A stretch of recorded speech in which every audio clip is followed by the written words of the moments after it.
Virginia man is fed up with traffic. What he does next is pure genius.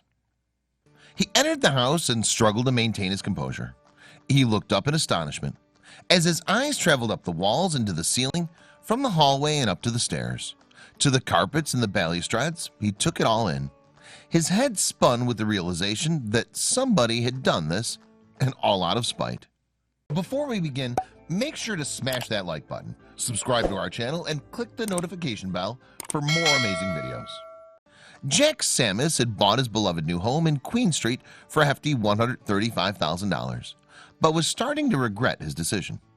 He'd bought the property on an impulsive whim, and now he was starting to think that it was unlivable.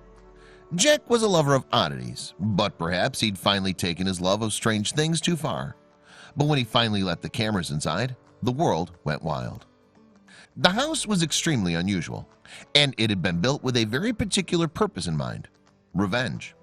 The man who built it made sure that he made life very difficult for one particular group of people in his neighborhood.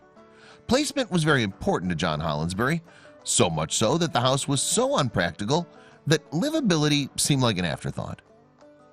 John Hollinsbury had lived in the 1830s and was a hardworking man.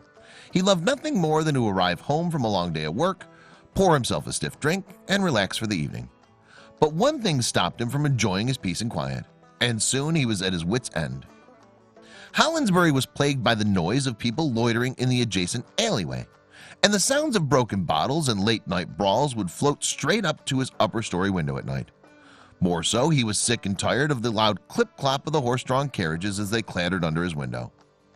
One day he hatched a genius plan. Hollinsbury began to cackle wildly to himself. He knew just what he would do to stop the infernal noise and get even. But was it legal?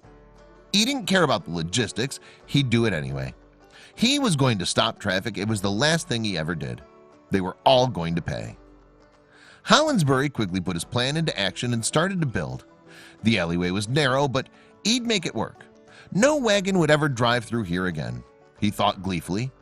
He hated traffic, and he never wanted to hear it under his window ever again. Then he ran into a complication. The alleyway was public property, and Hollinsbury was not permitted to build on it, but he absolutely had to go through with his masterful plan for revenge. He used his position as a chairperson on the council board to get his way and pull off one of the biggest pranks, and leave his mark on the neighborhood forever. 200 years later, Jack Sammis saw the listing for John Hollinsbury's house and knew he had to buy it. He'd passed the historic Spite House for years on his way to his office in Queen Street in the Old Town District in Alexandria, but he was never prepared for what he saw inside. John Hollinsbury's stunt to divert traffic was unprecedented. The house he built in the alleyway was only 7 feet wide and 25 feet deep. 325 square feet was spread over 2 stories.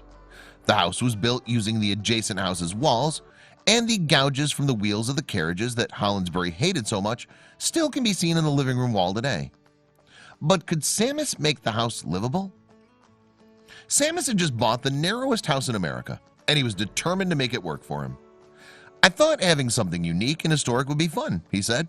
So he enlisted the help of his friend Matt Hannon to make the best of every precious inch of space. And when it was finished, people were clamoring to look inside. Oprah even dedicated a segment of her show to the spectacular Spite House, and a camera crew was finally let inside. The whole world was bowled over by the tiny house, and viewers couldn't believe how Sammis had transformed the interior and still somehow managed to retain the decor from the period in which it was built. And the results are breathtaking. Hannon had done an excellent job of highlighting original elements of the house, leaving the brick walls and wooden floors intact. He'd made changes to make the home more space efficient, such as moving the heating and cooling system to a tiny attic space, and installed space-saving cabinets to accommodate a water heater and even a stacked washer-dryer unit.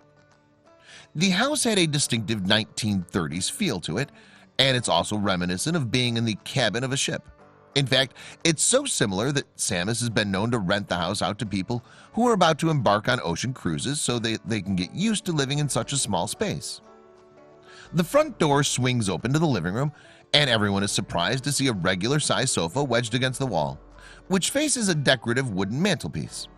Just beyond the living room is an impressively narrow and steep stairway that's had the original banister and molding restored. The stairway leads to the second floor. Hannon worked hard to utilize the wasted space under the stairs and installed cupboards for extra storage. But the kitchen is where Samus needed the most work. On the opposite wall is a kitchen counter with a tiny sink and a 4-burner gas stove. Under the counter is a tiny refrigerator with a built-in freezer. A wooden table is pushed up against the wall and 3 people can dine there comfortably. The table can also be pulled away from the wall to accommodate 4 or more, as there's a built-in bench at the end of the counter. At the back of the house is a door that opens onto the patio, which is Samus's favorite part of the house. He uses the patio for house parties, as the interior of the house is simply too small to accommodate more than 5 people. The garden is stunning, with greenery and moss-covered cobblestone, as well as artful lighting and built-in seating. Upstairs there's a retro bathroom and a stunningly charming antique ball and claw bathtub sit inside unassumingly, and the bathtub also doubles as a shower to save space. The narrow hall at the top of the stairs is lined with cabinets for added storage space. The entire house oozes character and delightful whimsy. There's a bedroom upstairs with an enormous window overlooking the street below. A double bed is wedged sideways against the wall to better utilize the narrow room space. "But you sleep the other way," Mr. Samus explained. "This was Matt's idea." A small cabinet frames the feature window and conceals the TV. Most of the time, the Samus family only use their tiny home as a weekend base. Mainly summer weekends, Samus explained. "We can walk to the farmer's market just down the street. There are restaurants, the parks on the Potomac." They also have a 17-year-old son who has fond memories of the house. He especially loved the view of the Washington Day Parade as they passed on the street.